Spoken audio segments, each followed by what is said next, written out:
Part 5. Chapter 5. The Iron Man's Challenge. There was no time to waste it. The Iron Man allowed himself to be taken to pieces. Arms, legs, body, head. All separate, so each part could be flown out to Australia on a different airliner. He was too big to be flown out in one piece. At the same time, a ship sailed from China, loaded with great iron girders. Another ship sailed from Japan, loaded with fuel oil. The Iron Man had ordered these. The girders and the oil, and a team of engineers were unloaded onto a beach of North Australia, near the space-spat Angel Dragon's neck. Then the Iron Man's parts were landed at the same spot, and the engineers fitted him together. He stood up on the beach and shouted his challenge. "Sit up!" he roared. "Sit up and take notice, you great space lizard!" The space-bat Angel Dragon sat up slowly. He had never noticed the fussing of the boats and the aeroplanes down there on the beach near his neck. Now he gazed in surprise at the Iron Man, who seemed very tiny to him, though his voice was big enough. The Iron Man spoke again. "I challenge you," he shouted, "to a test of strength." A test of strength? The space-bat Angel Dragon couldn't believe his ears. A tiny little creature like the Iron Man challenging him to a test of strength.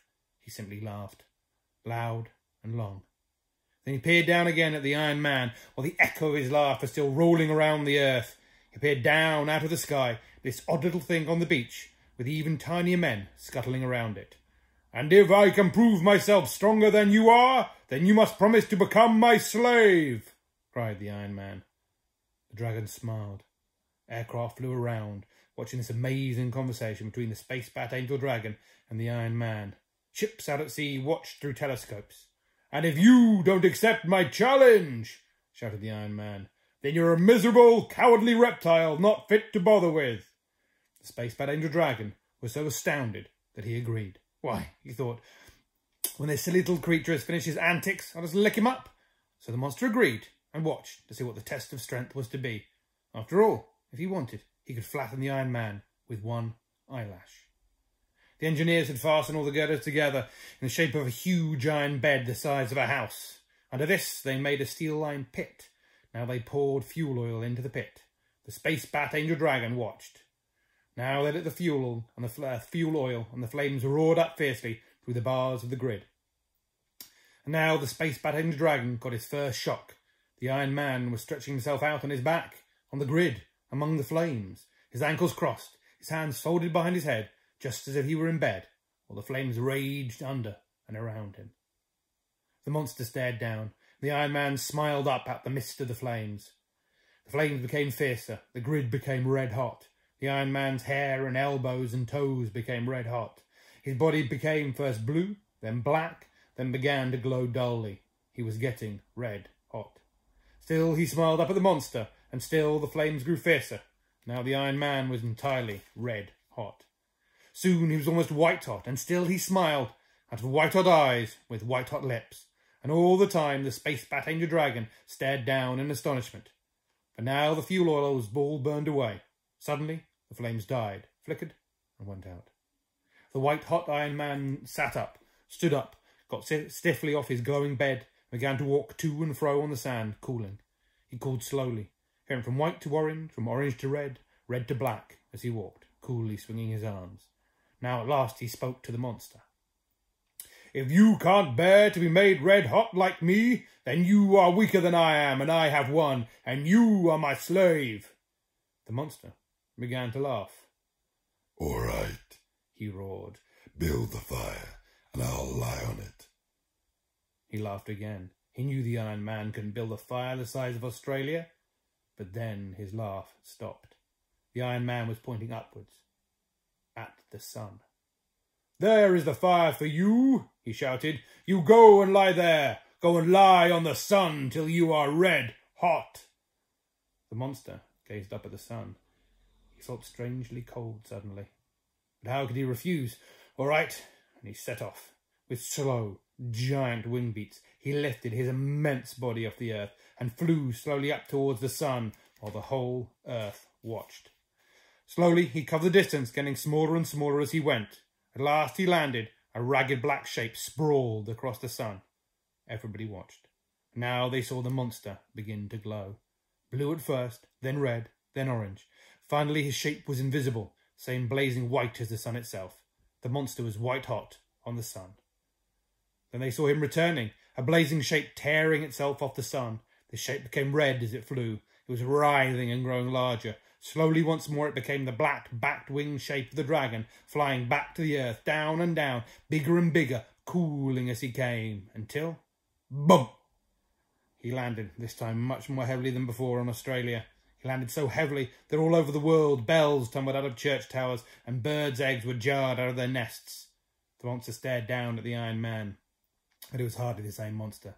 His horns drooped, his face was wizened and black, his claws were scorched blunt, his crest flopped over limply, and great ragged holes were burned in his wings. It had been terrible for him on the fires of the sun, but he had done it, and here he was. The fires of the sun are far, far hotter than any fires on earth can ever be. There, He roared.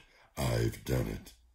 The Iron Man nodded, but his answer was to signal the engineers. Once more they poured oil into the trough under the grid. Once more they lit it. Once more the flames roared up and the black smoke billowed up into the clear blue, and once more the Iron Man stretched himself out on the grid of the raging furnace. The space bat Angel Dragon watched in horror. He knew what this meant for him. He would have to go once more into the sun's flames. And now the Iron Man's hair and toes and elbows were red hot. He lay back in the flames, smiling up at the dragon, and his whole body was becoming red hot, then orange, and finally white, like the blazing wire inside an electric bulb. At this point the Iron Man was terribly afraid. What would happen if the flames went on getting fiercer and fiercer? He would melt. He would melt and drip into the flames like so much treacle. That would be the end of him. Even though he grinned up at the dragon, as though he were enjoying the flames, he was not enjoying them at all. He was very, very frightened. Even the engineers, who were hiding behind thick asbestos screens over a mile away along the beach, felt the hair singeing on their heads, and they too thought it was the end of the Iron Man. Perhaps they poured in just a bit too much oil. But at that very moment, and the very second that the edge of the Iron Man's ear started to melt, the fuel was used up, and the flames died. The engineers came running down the beach. They saw the red-hot Iron Man getting off his fearful bed, and they saw him moving to and fro on the sand, calling off. At last the Iron Man looked up at the dragon, could hardly speak after his ordeal in the flames. Instead, he simply pointed towards the sun and jabbed his finger towards the sun as he gazed up at the monster. "That's twice," he managed to say. "Now it is your turn." The monster did not laugh. He set off, up from the earth, beating his colossal wings, writhing his long, ponderous body up into the sky towards the sun. Now it was his turn, and he did not laugh. Last time had been too dreadful, but he went. He couldn't let the Iron Man win. He couldn't let the Iron Man of the earth beat him in this terrible contest. And so all the telescopes and cameras of the world watched him flying into the sun. They saw him land amongst the flames as before. As before, they saw his great ragged shape like an ink blot sprawled over the centre of the sun. They saw him begin to glow red, then orange. And at last, they could no longer see him. He and the sun were one blinding whiteness. He had done it again. Or was the sun burning him up? Had he melted in the sun? Where was he? No. Here he was, here he came, slowly, slowly down through space, much more slowly than before. His white-hot flying body cooled slowly to red as he came. As he grew larger, coming nearer, he finally became once more black, and the great black shape flagged its way down through space. Boom! Heavier than ever, he landed on Australia. This time with a bump was so heavy it knocked down certain skyscrapers, sent tidal waves sweeping into harbours, and threw herds of cows onto their backs. All over the world, anybody who happened to be riding a bicycle at that moment instantly fell off. The space bat Angel Dragon landed so ponderously because he was exhausted. And now he was a very changed monster. The fires of the sun had worked on him in a way that was awful to see. His wings were only rags of what they had been. His skin was crisped, and all his fatness had been changed by the fires of the sun into precious stones, jewels, emeralds, rubies, turquoises, and substances that had never been found on Earth. When he landed with such a jolt, these loads of precious gems burst through holes in his scorched skin and scattered down the Australian desert beneath. The Iron Man could not allow himself to pity the space bat Angel Dragon. He signalled to the engineers. "Round 3, he shouted, and the engineers began to pour in the oil. But what was this? An enormous woofing sound, a booming, wheezing, sneezing sound. The space bat Angel Dragon was weeping. The Iron Man got onto his furnace again. It would mean that he, the monster, would have to take another roasting in the sun, and he could not stand another.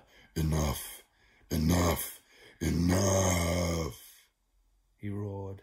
"No, no," replied the Iron Man. I feel like going on. We've only had 2 each.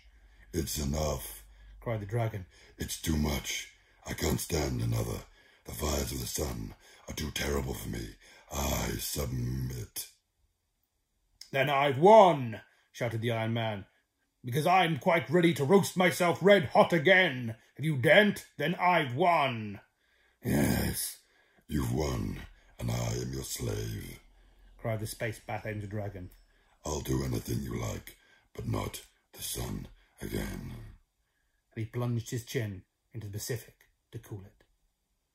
Very well, said the Iron Man. From now on you are the slave of Earth. What can you do?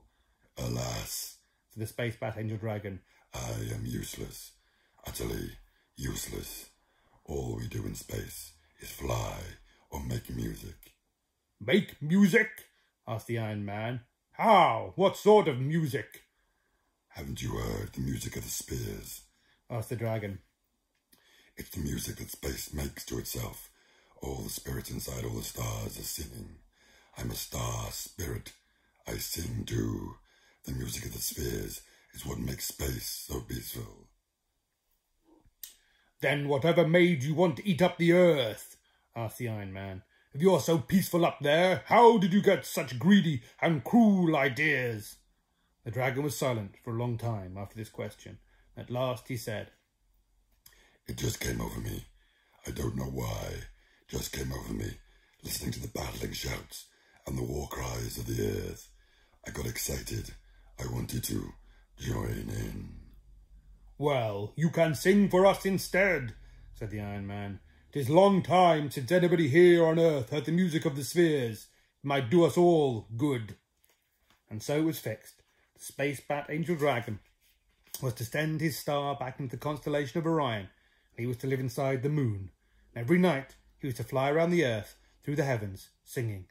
So his fearful shape, slowly swimming through the night sky, didn't frighten people, because it was dark and he couldn't be seen.